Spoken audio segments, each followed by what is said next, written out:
Og ég byrja bara það. Já, afsakið, þú ert í streymi eins og þú þekkir.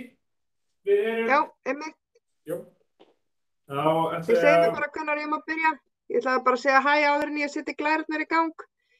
Þannig ég sjá nú andlit á mér að þess að sjá það held ég ekki meir. Ég heiti sem sagt Guðrún Kaldal og er framkvæmdastjóri frístundamiðstöðvarinnar Tjarnarinnar sem þjónusta Vesturbæ, Miðborg og Hlíðar. Þannig og ég ætla bara svona að fara stuttlega í gegnum hvað á sér stað undir reglum frístundamiðstöðvarinnar. Þannig ég ætla bara að byrja á því að deila lærunum með ykkur. Og bara takk kærlega fyrir að bjóða mér á fundinn. Frístundamiðstöðin Tjörnin varð þess að til í ágúst 2016. Þá var verið að sameina borgarhluta Vesturbæ, Miðborg og Hlíðar.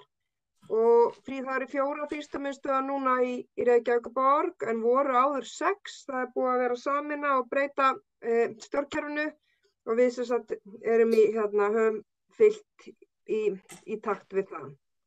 Við erum sem sagt núna, höfum alltaf verið, þar á undan var þetta sem sagt gamla Frostaskjól sem var nú opnað 1986 og svo Kampur sem var opnað þegar það var svona verið að breyta borgarskipulaginu og það var ákveðið sem sagt að fara í að yrði einn borgarhluti sem þjónusta Vesturbæ, Miðborg og Hlíðum. Þannig ég átti nú alltaf eins von á því að það myndi verða að það yrði sem sagt eitt íbúaráð en það er náttúrulega bara fínt að vera með þetta svona aðeins nær í nærþjónustinu.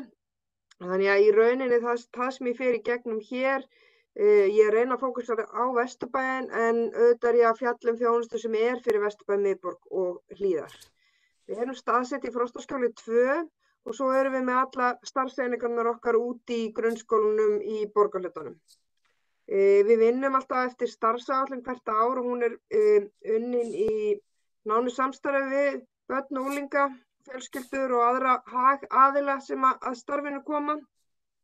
Og svo eru þetta ungmennar á Vesturbæ, Miðborg og Hlíðar sem að þið eigið vonandi eftir að kynnast vel en það er ótrúlega flott og svona skýr ungmenni sem eru fulltrúar þeirra sem ekki hafa kosningarétt og reyna að koma hugðarefnum barna og ungmenna áleiðis til þeirra sem hafa meira hlutina að segja.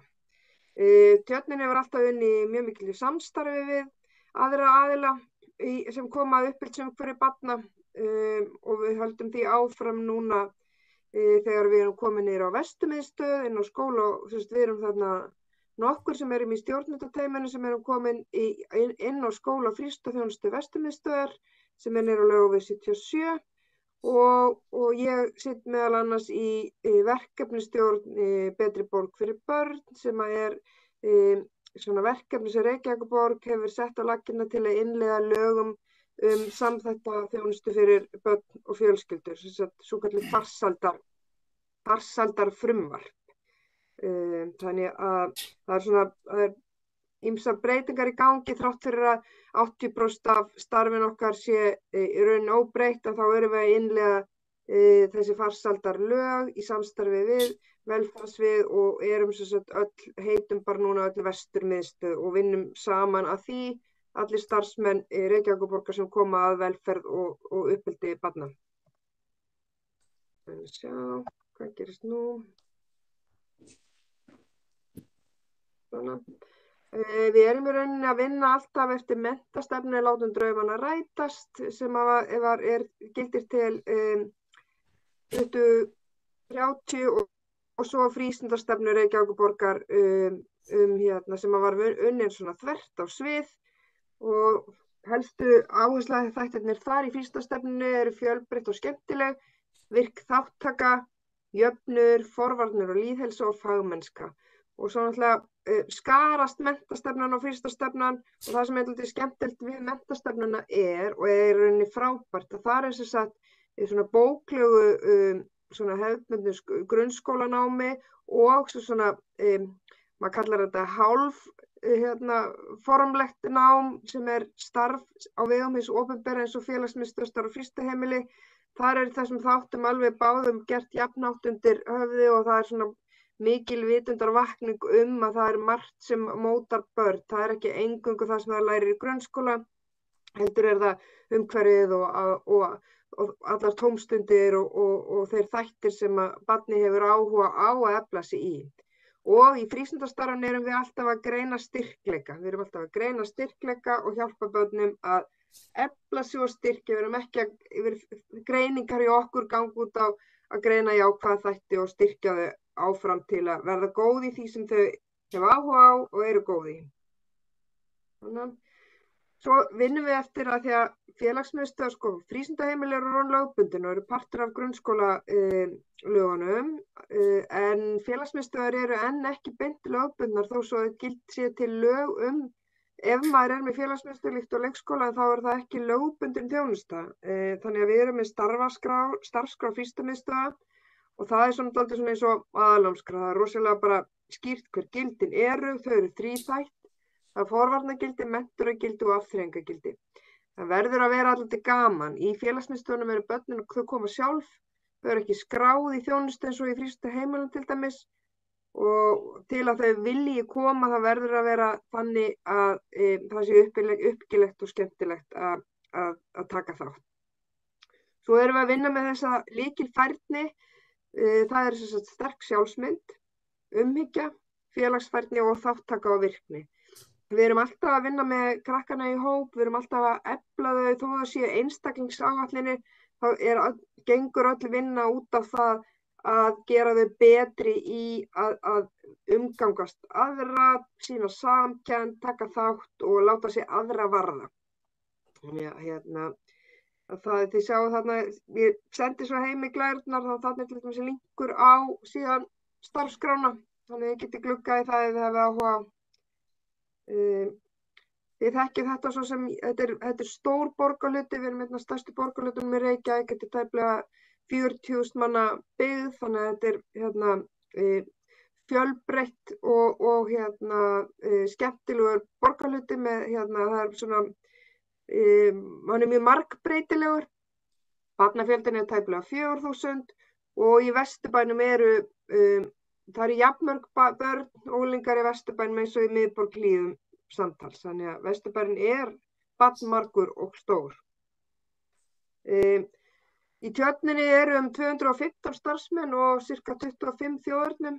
Þetta er náttúrulega mestuleyti hlutastarf þannig að við erum ótrúlega rík að því leyti að sumum finnst neikvætt að vera með hlutastarfsmenn en okkur finnst það afskaplega jákvætt af því að þó að sé viss starfsmannavelta og þú þurfur að hafa svona skýrari ramma utan starfsemina þá erum við með alveg óboðslega fjölbreyttan og skemmtilegan starfsmannahóp og mjög margir í háskólanámi þannig að við fáum svona það nýjasta inn á ekkert endilega bara út frá uppeldisgeiranum heldur frá tækni það þýðir ekkert fyrir okkur að staðna því það endalaust við getum ekki gleymt okkur í einhverju það kemur bara einhver hafa verið tölvunarfræðin og segja hvaða gamaldags kerfi þetta og þannig það mjög gott að geta líka boðið upp á hlutastörf við líka erum þá við alltaf með svona vissa endurnýjun og kraft svona unggæðiskraft í bland við annað og svo erum við náttúrulega með bara fólk bara með af alls konar uppruna við erum með fatlaða starfsmenn og ófatlaða og bara fólk með menntun og doktorspróf eða enga menntun þetta bara mjög svona fjölmenningalegur og fjölbreyttur starfsstaður í rauninni eða starfs svona miðstöð. Það eru 13 þjónusteiningar sem heyra undir Tjörnina, frístundaheimilin sem í Vesturbænum, ef ég tel þau sérstaklega upp, það þá Selið í Melaskóla, Frostheimar, Skýjaborgir og Undraland og svo eru félagsmiðstöðvarnar 6 og í rauninni Frosti eina félagsmiðstöðuna þegar það í rauninni Hagaskóli, Safnskóli, ólíkt eins og til dæmis í öðrum hverfum, eins og til dæmis í Grafavog, þar sem voru kannski með mun færri börn en miklu fleiri félagsmiðstöðvar.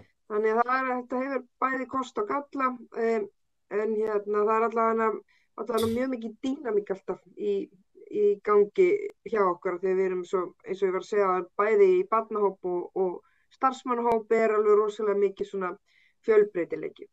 Við vinnum starfsáætlun fyrir hvert ár og ég set linkin á hana hér, hún virkilega bara skýr og greinagóð starfsáætlun þannig að það sem mikilvægast, sko, við sjáum kannski hérna, ég mátti með aðeins að við erum hérna, svo stofnun bara, Gallup gerir stóra vinnustaðakönnun ár eftir ár og hérna við byrjuðum í því 2012, það byrjaði 2012. Ég held við höfum nánast oftast verið svona stofnun ársins sem þýðir að hjá okkur starfa ánægðustu starfsmenn sem stór stofnun. Við höfum alltaf verið í annaðhvort unnið eða í einhverjum af efstu sætunum. Þannig að þrátt fyrir að við séum oft með bábornar vinnuaðstöðu og kannski ekki bestu húsnæðisaðstöðuna sem hægt að fá, en þá allavega starfsmennirnir ánægðir og sáttur að vita til hvers ætlast af þeim og þeir hafa mikið umboð til athafna og það það sem skemmtilegt í frístundastarfinu. Þannig að sjá við erum með mjög mikla svona að því að við erum líka með mikið ómenntuðu fólki, þá erum við með mjög sterka og mikla svona fræðslu og þjálfunar áætlun, þannig að fólk viti til hvers ætlast af þeim. Og ef við bara renn aðeins betri við þjónustueiningarnar í Vesturbænum þá sem sagt Frosti og hann þjónustar sem sagt Hagaskóla og Landakotsskóla. Það öll börn í hverfinu velkomin, hvort sem þau í þessum skólum eða ekki, því það alveg náttúrulega eins og gengur gerist börn sem sækja aðra skóla, börn mögulega sem fara í brúarskóla eða bara aðra skóla út fyrir hverfi, þau alveg hjartanlega velkomin alltaf, það allir velkomnir í félagsmiðstöðvar. Og svo Frosti líka með starf fyrir 5. til 7. bekk og það afar lítið. Við höfum ár eftir ár bent á það að það óeðlilegt að við séum með svona mikla þjónustu fyrir börn í 1. til 4. bekk, svo sé nánast engin þjónusta fyrir 5. til 7. bekk, af því það mesti áhættualdurinn, það mesta einelti og svo erum við með mjög mikla þjónustu fyrir 8. til 10. bekk og vona að ég svo sannarlega verið fallið frá því að stytta opnunartíma fyrir börn í unglingadeildinni eins og fyrirhugað Það ekki til þess falli held ég að það mikil áhætta sem fylgir því sem þarf að greina vel. Svo erum við með Frostum að það safnfrístundaheimili. Ég veit ekki hvort þið séu kannski bara húsið í Vesturbænum og þekkið þetta bara inn og út, en ég bara svona fer yfir þetta hratt og svo getið þið bara spurt mig á eftir.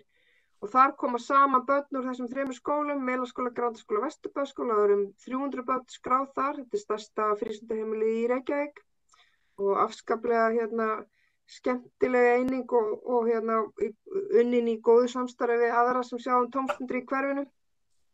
Og svo Undraland, Selið og Skýjaborgir. Ég ætla nú ekki að fara.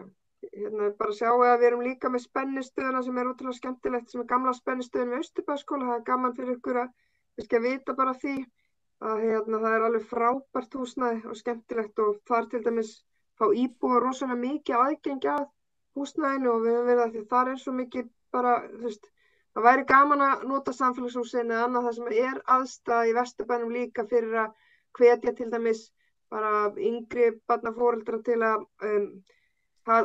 sameinast, við höfum gert það í Austurbæjarskóla, sameinast að halda saman afmæli og halda það í spennistöðinni og þá virka, í Austurbæjarskóla 50% barna af erlendum uppruna og draga þá dálítið foreldra sem kannski ekki þekki þessa menningu að halda upp á barnaafmæli eða annað slíkt, að fá þau með sér í lið og svona vera svona styðjandi vera svona styðjandi í hverfinu. Við erum núna, við höfum alltaf alla tíð frá því að félagsmiðstöðvarnar voru undir ITR, þá höfum við alltaf lagt sérstaklega áherslu að virkja til þátttöku einstaklingar sem þurfa sérstaka hvatningu og þannig að þeir hafi jöfn tækifæri á við aðra. Við erum líka núna að takast á við ný lög þjónustu við fatlað fólk eftir að málefni fatlaðs fólks komi yfir til sveitarfélagana. Og það hefur alveg verið krefjandi fyrir sveitarfélagin að takast á við það. Við höfum til dæmis ekki í neitt að blanda enga dagþjónustu fyrir unglinga eða börn í 5. til 7. bekk, þannig að ennþá verið að keyra þetta. Við vorum með hofið sem var sértæk félagsmiðstöð, nú hún flutt í annan borgarhluta. Þannig að bara mikilvægt að huga jöfnuði sérstaklega þegar verið að vinna uppbyggingu mannvirkja og aðstöðu nýjum hverfum. Það bara eitthvað sem maður breytist ekki að benda á. þetta eru lög sem eru komin til að vera og mikilvægt að fylgjast með það. Þegar frístundastefnan var samþykkt þá sem sagt fengum við í fyrsta skipti samþykkt 2017 þegar hún var samþykkt að vera með stuðning fyrir börn sem að þurfti á því að halda inn í félagsmiðstöðvarstarfinu. Fram að því höfum við ekki í rauninni varla getið tekið á móti þeim, þetta tókum við á móti þeim. En við í Tjörninni erum afar duglega að aðstoða og vinna þessari einstaklisáætlun með fjölskyldum sem á því þurfa að halda. Því sjáum bara þarna eru Árselur náttúrulega er ekki til lengur, það er orðið sem sagt Ársel og Gufunæsbær er orðin brúin.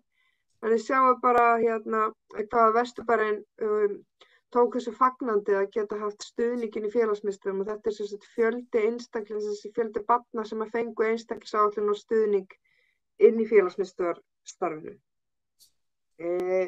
Svo langar mér bara að vekja athygli á því að því nú eru þið komin íbúar að þið alveg pottþétt eftir að fá símtöl til ykkar í vor þegar við byrjum að skrá í sumarstarfi. Sumarstarfi í Vesturbænum, það er bara, á einhverju styrum, ég veit ekki hvernig ég orða það. Samanborið ég sjá þarna líka aftur, samanborið við önnur hverfi, þetta eru skráningartölur, að þá er sko óboðsleg þjónustu þörf í Vesturbænum og það verður alltaf því við fáum ekkert úthlutað nema bara fyrir brotabróti af því sem við síðan endum með að þjónusta og við það erum við alltaf að gera með því að grátbiðja aukafjárveitingar á vorin eða þá að pólitískt samþykkt að ekki að segja nei við neitt á síðustu stundu og þar fram eftir götunum. Þannig að þetta verður eiginlega alltaf blaðamál þegar að biðlistarnir byrja fyrir sumarstarfi. Þannig ég ætla að fara að búa ykkur undir að það er óboðsleg eftirspurn og bæði er það því að það er gæði í starfinu hjá okkur og líka það er það bara mikil þjónustu þörf og það er lítið annað í boði í Vesturbænum fyrir börn, þetta er sem sagt börn í frístundaheimilum. Við höfum verið með alveg afskaplega mikið af framsögnum og skemmtilegum verkefnum og verið bara ansið mikið áberandi í samfélaginu og nú síðast þá vorum við tilnefnd til íslensku menntaverðlaunanna og fyrsta svona frístunda verkefni sem var tilnefnd þar. Við höfum verið með mikið af nýsköpunar og þróunarstarfi og við sækjum ofboðslega mikið af peningum sjálf í Evrópustyrki og ríkisstyrki og annað þegar við viljum þróast fram á við. Ég lista bara þarna upp nokkur skemmtileg verkefni sem við höfum verið að garfa í. Við höfum verið líka bara að vinna þvert alls konar handbækur vettvangsvinnu og foreldraröld og velkomin í frístundaheimilið þitt sem hefur nýst bara miklu fleirum heldur en bara Vesturbæ, Miðborg og Hlíðum og því við erum alltaf tilbúin í að deila. Þannig að við höfum verið í afskaplega og góðu samstarfi við Háskóla Ísland varðandi margt sem snýr af því að þróa starfið og við rekum hinsegin félagsmiðstöð Tjarnarinnar og Samtakanna 78 sem er rekin fyrir öll börn í Reykjavík upp í Spennustöð og Flotin sem er flakkandi félagsmiðstöð sem er sem sagt vettvangsúrræði eftir að útvistarbarnatíma lýkur. Þá eru starfsmenn svona úlingakvíslarar sem á hlaupahjólum eða bílum sem að aka borgina að fylgjast með hvort það sé ekki öll börn komin heim til sín eða ef þau komast ekki heim til sín þá kanna af hverju þau eru ekki farin heim til sín og reyna að styðja þau og koma þeim inn í starf og þannig að við erum með svona heita reiti í Reykjavík sem við þekkjum vel og fylgjumst mjög vel með. Og svo náttúrulega tökum við á móti alveg gríðarlega mikið að nemum bæði bara utanlands frá og ofboðslega margar heimsóknir. Núna síðast þá var sjónvarpsstöð frá Sádi-Arabíu eða Mið-Austurlanda sjónvarpsstöð sem er með einhverjar 10 milljóna áskrifenda. Þá voru þau í heimsókn í okkur bara rétt fyrir jól að skoða af hverju forvarnarstarf hefur gengið svona vel og BBC hefur komið líka til okkar þannig að það spyrst út fyrir landsteinuna hversu öflugt frístundastarf á Íslandi er. Aðeins stuttlega að segja ykkur frá flotanum sem ég var að segja ykkur frá áðan, hann er sem sagt bara viðbót við almenna félagsmiðstöðvar og það kemur fram í reglum félagsmiðstöðva að það er í okkar hlutverki að sinna vettvangsstarfi innan og utan opnunartíma til að hlúa að verndandi þáttum og lágmarka áhrif áhættu þátta. Þannig að við vorum Nordic Safe Cities hafa líka komið og fylgt okkur og Ungrúf hafa komið og fylgst líka með okkur. Svo erum við bara í alls konar skemmtilegu samstarfi eins og ég sagði áðan. Fróðu foreldrar er samstarfsverkefni sem er stýrt frá Vesturmiðstöð. Við erum með foreldraráði félagsmiðstöðunum og við erum með foreldraviðtöl þar sem foreldrarnir gefst kostur á að koma og fá upplýsingar stöðu barns síns. Það er foreldraröld og foreldrakaffi og það er margt gert af því við viljum virkilega hafa foreldrarna með okkur og vera við og þau séu takið þátt. Svo er þetta lýðheilsa, Reykjavíkurborg er með ný samþykkt alveg frábæra lýðheilsustefnu sem við höfum verið að vinna með niðri í Vesturmiðstöð. Við erum þar lýðheilsuteymi svona þvert á allan aldur. Við vinnum náttúrulega sérstaklega með félagsfærni og svona vináttufærni á öllum stöðunum hjá okkur. Þetta er verklag sem að Vanda þróaði þegar hún var upp í háskóla. Þá verið að kortleggja, alltaf svona cirka bát í október, þá hóparnir kortlagðir til að sjá hvort það sé einhver sem út undan eða einhver sem rekst illa, einhver sem missi stjórn á skapi sínu. Það er svona, og starfsmannahópurinn gerir svona áætlun hvernig það ætlar að styðja við og fylgjast með eða kannski einhver lítill stubbur sem með rosalegt keppnisskap og hann alltaf rosalega reiður út á fótboltavelli. Þá bara einhver sem tekur vaktina og passar að stíðin áður en að hann verður reiður. Það er svona litlar og góðar æfingar og aðferð sem við notum til í svona tilfinningastjórn, til að hjálpa þeim í tilfinningastjórn og félagsfærni. Það er auðvitað mikil hreyfing og útivist, það unnum við geðheilsu og svo erum við heilsueflandi frístundastarf, við erum reyndar heilsueflandi borgarhluti bara Vesturmiðstöð. Við vinnum sem heilsueflandi Vesturmiðstöð og svo vinnum við rosalega mikið með umhverfisvitund líka. Lýðræði mannréttindi, Frostaskjól gamla var lengi þekkingarmiðstöð í lýðræðis- og mannréttindavinnu með börnum og við erum UNICEF, við höfum fengið UNICEF vottun á okkar starfsstaði, við erum réttinda, frístundaheimili og félagsmiðstöðar, það er unnið mjög mikið með fjölbreytileika og mannréttindi, við erum með ungmennaráð og barnaráð og vinnum með þátttökustjórnun með börnunum. Þau hafa mjög mikið það að segja hvernig hlutirnir þróast hjá þeim. Við vinnum með bæði ytra mat og innra mat og vinnum afskaplega stefnu með og notum öll þessi gögn mjög mikið þegar við erum að þróa starfi hjá okkur. Við notum mikið ytra mat og við höfum foreldra og 3 á ári eru bæði börn og foreldrar spurðir starfi hjá okkur og svo notum við náttúrulega auðvitað öll gögnin frá rannsóknum og greiningu og núna verið að færa sig yfir á íslenskar æskulýðsrannsóknir og við munum, það er svona aðeins, kemur kannski gap núna í ár þegar það er þessi skipti frá rannsóknum og greiningum yfir í íslenskar rannsóknir en við notum þessi gögn alveg gríðarlega mikið og ég held að það sé meðal annars þess vegna sem okkur vegnar vel að því við erum yfirleitt ekki að taka ákvarðanir nema út frá vel ígrunduðu máli, út frá rannsóknum og greiningum. Svo bara yfirlitsmynd til dæmis af uppbyggingu sem gæti til dæmis verið kannski í Skerjafjörðurinn, það sem fyrirhugað. Við erum alltaf með ríka áherslu á það að samnýta mannvirki, samnýta fermetra. Þetta er alveg langklaup hjá til dæmis okkur. Við höfum aldrei verið með neitt sem heitir sérstök kaffistofa fyrir einn eða neitt. Það er bara eitt eldhús og það nota það bara allir starfsmenn á mótnana og börn og starfsmenn saman, eftir hádegi. Þannig að ég var alltaf ég er búin að vera 30 ár hjá borginni, ég alltaf bara, af hverju er verið að taka fullt á fermetra fyrir risa kaffistofu sem eingöngu kennarar nota. Þetta er bara svona kannski menningar hugsunar munur. Við bara samnýtum mannvirki, notum þau fyrir alla og þau mannvirkin hjá okkur eru notið frá morgni til kvölds og allir velkomnir í þau. Þannig enda líka kannski, gaman kannski líka að segja frá því, ég hef til dæmis aldrei haft aðgang á mötunetti í öll þessi 30 ár,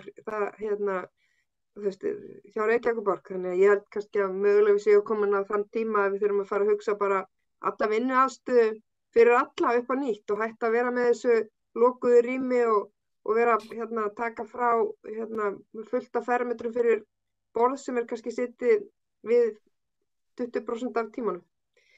En þetta svona því ég sitji svo mikið á forsagnarhópum það og mér finnst þetta skipta rosalega máli fyrir sveitarstjórnarfólk að nýta mannvirkin vel. Heyrðu, þá í rauninni minni kynningu lokið, þannig bara við erum með mjög skemmtilega og fína Facebook-síðu og heimasíðu líka sem ég bara hvet ykkur til að skoða. Þá segi ég bara takk fyrir mig og geri stopp sharing. Takk fyrir það, Guðrún. Bara mjög flott, takk fyrir kynninguna og takk fyrir gott starf. Mér langar sérstaklega að taka fram Frosta sem ég þekki nú sérstaklega vel sem kennari í Hagaskóla, að þau eru að standa sig rosa vel í þessari stöðu sem þau eru í með að vera á 3 stöðum, eins skólinn og bara nauðsynlegt að hafa Frosta til að halda utan hópinn og í rauninni sameina skólann. Takk fyrir það. Eru einhverjar spurningar eða athugasemdir? Ég er spurningar. Já, Magnea, gefur spurning. Já, þú varst að tala að það eru minnsta þjónustan við unglingana eða 5. til 7. bekk, ef ég skildi þér rétt, og það er svona mesta áhættan og mesta eineltið. Og bara svona af ein reynslu að vera með börn á þessum aldri og ég fyndi mikið fyrir minkan eða slítinn áhuga fyrir að sækja akkurat á þessum aldri. Þannig að þess vegna var ég bara, er það bara því það er minni fjármunir, hvers vegna minni þjónustur á þessi stigi?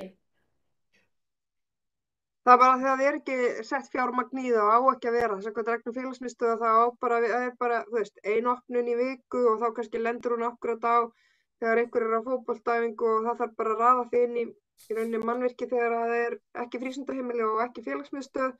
Þannig að þetta hefur verið bara alltaf svona, við erum bara að benda ítrekka á það að við verðum, og ég hef viljað eins og þegar ég var með Hofið sem var sérstakt félagsmiðstöður og hún var hjá okkur og þá hefði ég viljað hafa hana bara opna fyrir alla. Hún var í rosalega fínu húsnæði út á Þorragötu sem við erum reynda búin að skila núna því að ég held að ég koma að leikskóla þangað. Við getum alveg haft, það þarf ekki þó að þetta sé fyrir börn með fötlun, það má þetta vera opið fyrir alla. Hún var opin alla daga af því það er alveg börn sem að kannski ekki uppfylla skilyrði til að komast inn í sértæka félagsmiðstöð en myndi gjarna vilja þiggja dagþjónustu sem eru komin í 5. bekk. Þannig að ég held að það hljóti að verða framtíðarplan hjá okkur að vera með þjónustu þannig að sé ekki eingöngu fötluð börn sem geta sótt dagþjónustu félagsmiðstöðina. En staðan er þannig núna fyrir börn í 5. til 7. bekk að það er eingöngu börn með fötlun sem geta sótt dagþjónustu félagsmiðstöð í Reykjavík. Það er ósköp lítið, hitt er bara allan neitt sko. Akkurat. Því, maður finnur svona að það mun meira fyrir eldri börnin sem eru komin í 8. til 10. bekk.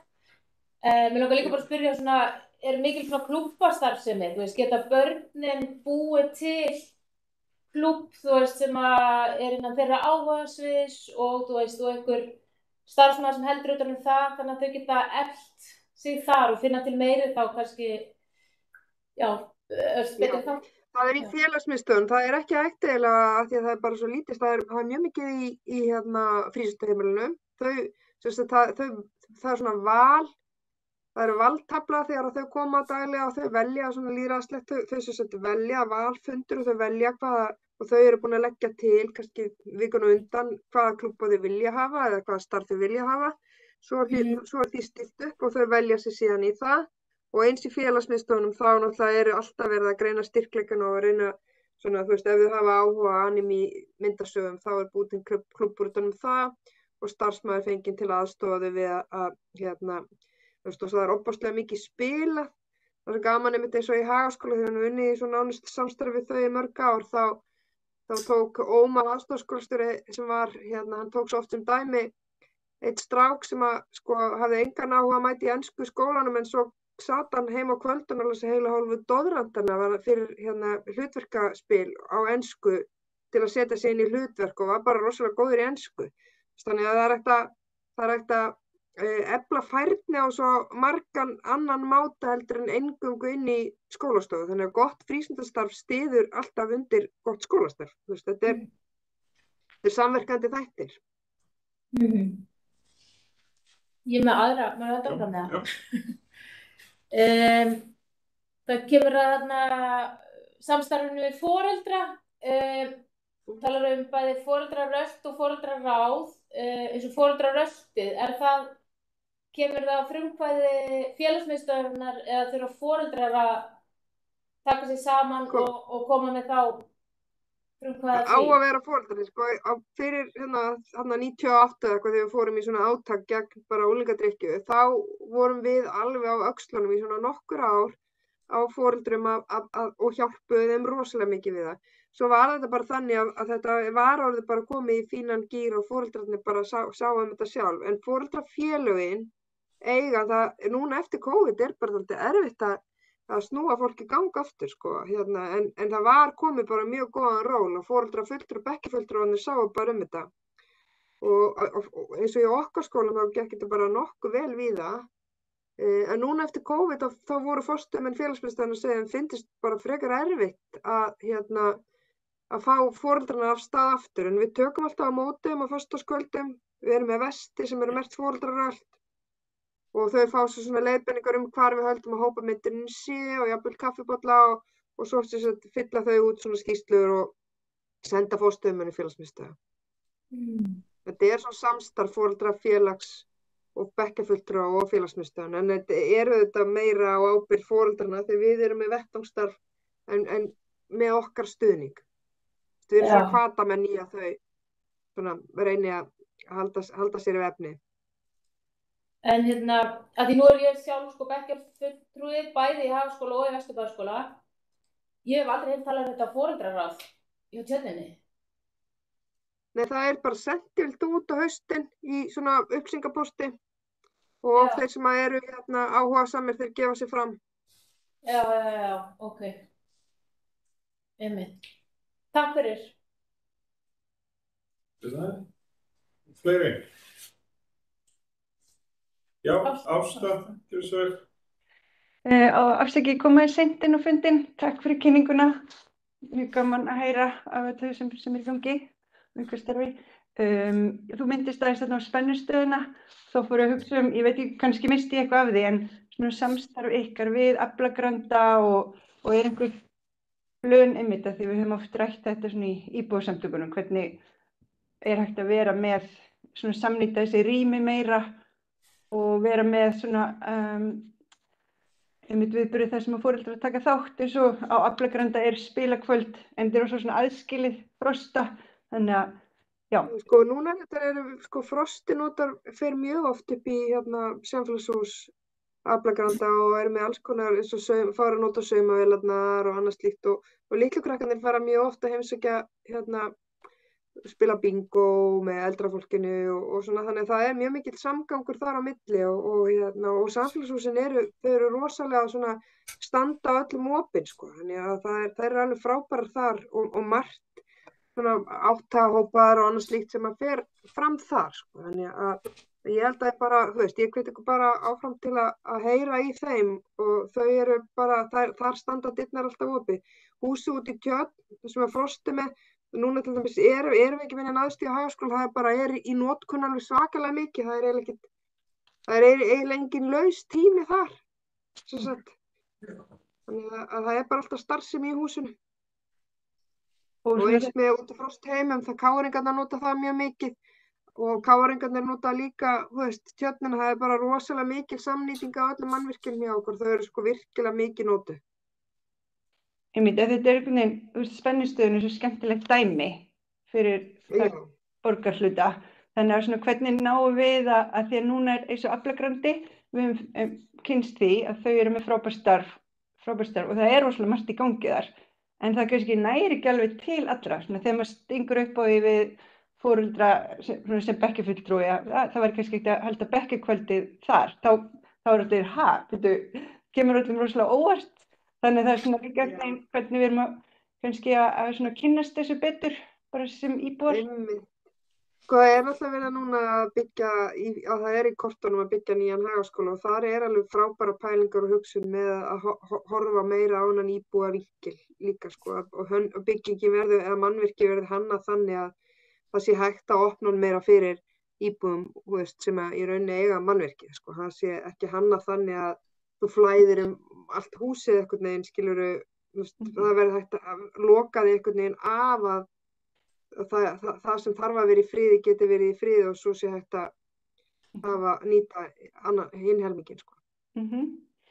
En ég tek undir það er rosalega, ef maður nálgast þau út á Aflagranda, þá eru alveg öll að vilja gert, sko. En mér langar líka bara að spyrja, varðandi 101 versus 107 er mikill munur, er þetta óvenju stórt hverfi miðað við önnur hverfi að hafa hverfin saman, að því okkur svona íbúum 101 megin finnst við kannski hafa lítið svona alveg nálægt. Er þetta óvenju stórt hverfi og finnið þið eitthvað fyrir mun á því hvort að börn úr 101 sækja starfið síður? Já, það er náttúrulega, já, sko, félagsmiðstöðvarnar í miðborg Hlíðum eru best sóttu félagsmiðstöðvar í Reykjavík. Það er náttúrulega, veist, innan við 200 börn í unglingadeildinni líka, skiljið, á versus 600, sko. Það er náttúrulega alltaf öðruvísi áskoranir að vera með 1 forstöðumann yfir 600 eða vera með 3 yfir 600, skiljið, þú veist, það er öðruvísi nálgun, sko. Þannig að bæði það og svo líka bara það sem að rannsóknir hafa sýnt er að það er lengra að labba fyrir börn í Vesturbænum í félagsmiðstöðvarna sína heldur en í öðrum hverfum í Reykjavík. Þau eru einu börnin sem svara, ef þau koma ekki í félagsmiðstöðvarna, af hverju kemur ekki, þá svara að hún er of langt í burtu. Þannig að við erum rosalega stór og mikill safnskóli, en það er alveg fullt af sóknarfærum líka og ég myndi halda og í rauninni sé á móti kemur í litlu skólanum getur komið viss svona félagsleg fátækt. Því að þegar þú ert komið með svona mikla fjölmenningu eins og í stóri félagsmiðstöðu, þá er alltaf líklegt að þú finnir þér eitthvað sem er með sömu áhugamál. Það er minni líkur á því ef þú ert í fámenni. Þannig að þetta er allt bara með sinn sjarm og sína kosti. Maður þarf bara að vera með það bak við eyra og þekkja og vita af því. Það var kannski bara líka fyrir, þetta kostur á unglingastigi en á eins og miðstigi eða þegar foreldrar eru að reyna að taka þátt í einhverju, þá er þetta kannski ókostur af því að þá þurfa börnin, ef að foreldrar ætla að vera með bekkjaafmæli út í félagsmiðstöðinni, þá er það langt í burtu fyrir ákveðna í hverfinu. Já, það hefur ekki verið sko inn í félagsmiðstöð, það er meira verið bara svona eins og í samfélagshúsi eða í spennistöðinni sem er tilraunaverkefni á Reykjavíkborg og er með svona yfirskrifið markmið að það hefur verið aðeins erfiðara að komast inn með svona við megum í rauninni ekki leigja húsnæði til þriðja aðila en það verður að vera alltaf bara fyrir eitthvað sem eflir félagsauðinn.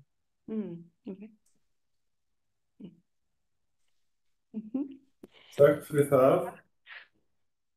Þá erum við komin á tíma, þannig að ég held að við ljúkum þessum liði hér. Bara takk aftur Guðrún fyrir að koma og kynna fyrir okkur.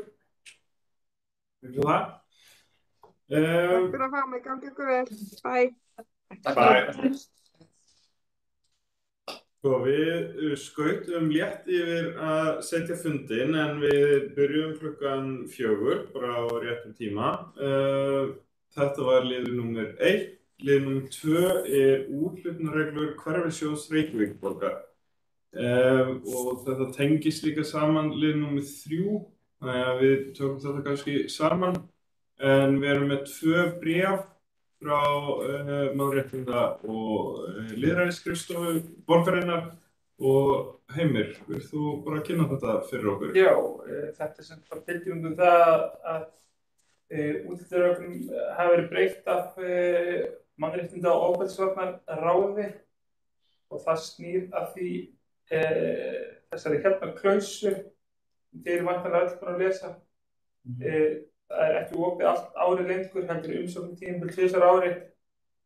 15. apríl til 15. september, nei 15. mars til 15. apríl og 15. september til 15. október og það af þessum ástæðum sem hér koma fram og þá myndið þið að vori, þá myndið þið afgreiða umsóknir á maífundi og svo að hausti í nóvember. Og ef við förum í, viltu taka þetta saman? Já, við tökum bara lið 3 bara saman. Þá þetta að vera tilkynnum ákvörðun borgarstjórnar að skera sem hluti að hagræðingaraðgerðum Hverfisjóður 10 milljónir í ár en var 20 og hérna sem því að það helmingast það bil ykkar fjármagn. Það var 1179.000 í ár. Takk. Eru einhverju spurningar um þetta? Frekar skýrt og þá erum við að þjappa saman hvernig við höfum fyrir umsóknir í Hverfisjóðum. Takk fyrir það. Liður númer 4 fundadagatal íbúaráðs Vesturbæjar fyrir vorið. Hér sjáum við dagsetningarnar. Þetta bara eins og hefur verið kynnt áður í upphafi starfsársins að þetta 3. mánudagur hvers mánaðar klukkan 4 og það planið og ef það koma einhverju breytingar þá verður það tilkynnt í fundarboði. Takk fyrir það. Þá það liður númer 5, málefni hverfisins.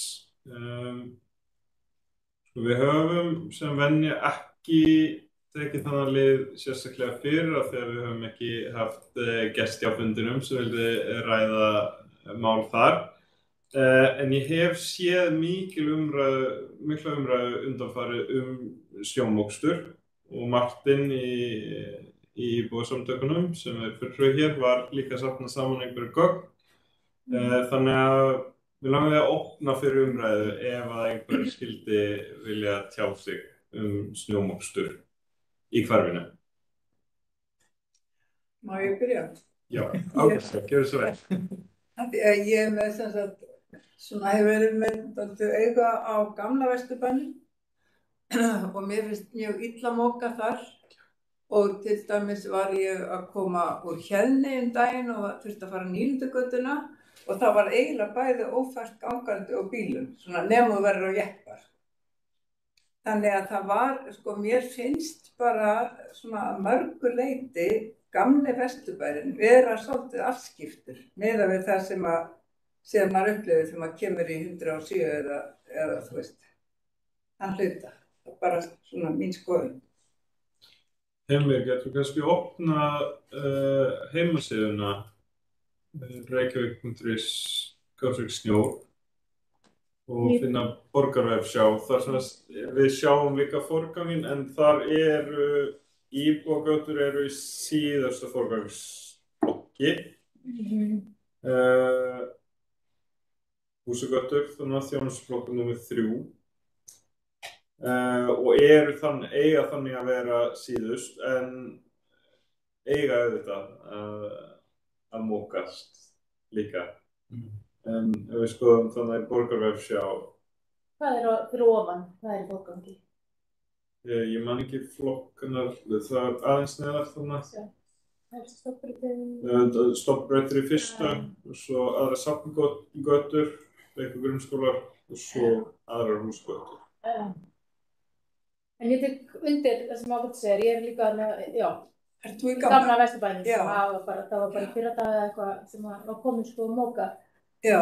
Og líka eins og Martin hefur líka bent á og maður tekið eftir, þú veist, Göngustígar. Já, göngustígar, þú veist, að gangandi vegfarendur að vera í forgangi, en þú veist, það öllu bara mókað fyrir bílana, upp á gangstéttirnar, þannig að fólk þarf að ganga á götunum, þú veist. Já. Og núna þegar búið að móka, þú veist, það alveg bara einlega hrúurnar sem að byrgja sín, þú veist, á hornum og götur og klöfra yfir og slíkt, og sérstaklega, þú veist, þau sem að fara í skólana og... Já. og já, svona, þú veist, maður fyrir að hugsa hvernig, Mér finnst líka, þú veist, mér finnst viðbrögð vera svo sein, þeir byrja að snjóa og svo býða eitthvað til morgun, kannski bara byrja strax að rensa, mér finnst viðbrögð vera svolítið sein, þannig að þá samast þetta svo mikið upp, en mér finnst það að Og í verklagsreglunum þá áætlunin að það á að byrja að móka bara upp úr 4 á nótti, en það hefur kannski ekki alltaf verið gert og nú var líka það vantaði einhver tæki og þess áttar. En vonandi gengur þetta betur næst. Þeir komu vestur á Nesveg, það sem ég bý, sem í 100 km, þeir komu ekki fyrir á laugardag til þess að moka.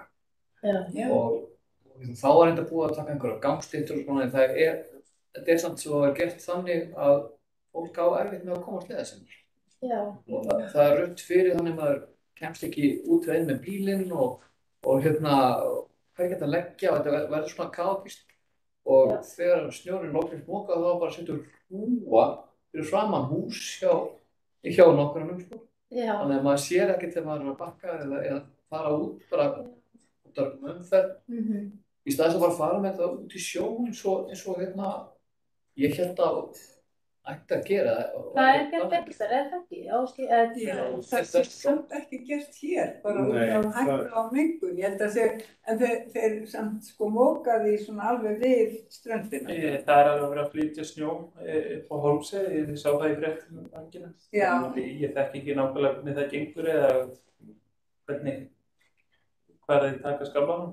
Það var alltaf sniðugt að koma sér bara beint upp í Bláfell. Akkurat. Það sem vantar snjó. Nei, ég segi það. Þessi snjór getur örugglega ekki nýst. Nei, ég veit ekki það. En það sem að mér skrítið er að hversu seint þetta og ég alveg sammála því sem þú komum fram. Það er mjög seint við að gera eitthvað og moka. Og þá alltaf snjórinn kannski búin að frjósa og þiðna og frjósa og þiðna og þá bara orðin kökkull sem er til að taka og þá bara nýtir þá þau ekki skóflurna líka, þú veist, einstaklingurinn, þú veist, með skóflurna minna. En eins og bara göngustígarnir, þú veist, að því núna, þú veist, því að maður getur farið, ef ég skildi það rétt, að maður getur farið og svo fengið salt, eða ekki, hjá Reykjavík. Það stöð á Fiskislóð, þar við forlagið. Það hægt að sækja bæði salt og sand. Kannski, þú veist, var þetta efla þá vitneskju, þannig að íbúar getur tekið sína götur, sína gangstéttir að minnsta kosti og sett þar. Svo náttúrulega bara, svo ég hugsi bara upp á, sko, þegar það svona stendur á að útvega íbúum, lána þeim blásara til þess að blása sína gangstéttir. Ég bara hugsa upp á, ég veit ekki það í boði. Já, nú seldist upp að það skóflur. Já, ég á 3. En þú veist, skiljið, ég meina, hvað er það ekki í boði? Við höfum verið að tala um það, fólki sem býr í næstu húsum og ég, að kaupa bara blása fyrir að eiga. Það er eftir 100 fjárfesting. Það er þetta blæst til að bræðast. Það bara blæst þetta stjónum í burtu. Bara strax og hann fellur eða eitthvað. Burt með það. Það blásur hann í burtu, þannig að séum það koma bílum til og frá. Já. Ég veit ekki, það. Já, en er Reykjavík bara eitthvað í því annars að salta eða sanda eins og gangstéttir? Ég þekki ekki hvort það sé verið að salta gangstéttir, en stærstu tækin sem moka bílavegina, stofnbrautana, eru að minnst að salta, veit ég. En ég veit ekki hvernig það er á gangbrautum og... Líka? Já, dráttarvélar til hálkuæðingar er notað sem salt og í sumum tilvikum sand. En já, kannski auglýst þetta betur, að maður getur farið að náða salt og sand. Þetta var auglýst fyrir einhverjum árum, en það maður bara koma þessu áleiðis til á útvarpsstöðvarnar, þannig að það koma svo framfæri og minni á þetta. Ég líka mæli bara með því svona mikla tengingar inn í grasrótina í hverfum. Gott bara. Já, bæta á auðvitað. Já. Það er alveg góð punktur. Já. Bara flott, takk fyrir þetta. Þetta er auðvitað ekki síðasta skipti sem við tölum slíkt, en bara gott að fá tækifæri. Ásta, viljið þú líka komast að? Nei, bara tek undir þetta sem er búið að koma fram. Gott að fá þessu umræðu. Takk fyrir það. Þá erum við komin að 7. liði sem er greinargerðir vegna styrkja. Þessi liður er lokaður, þannig að þá byrja heimi að slökkva á streymi og bara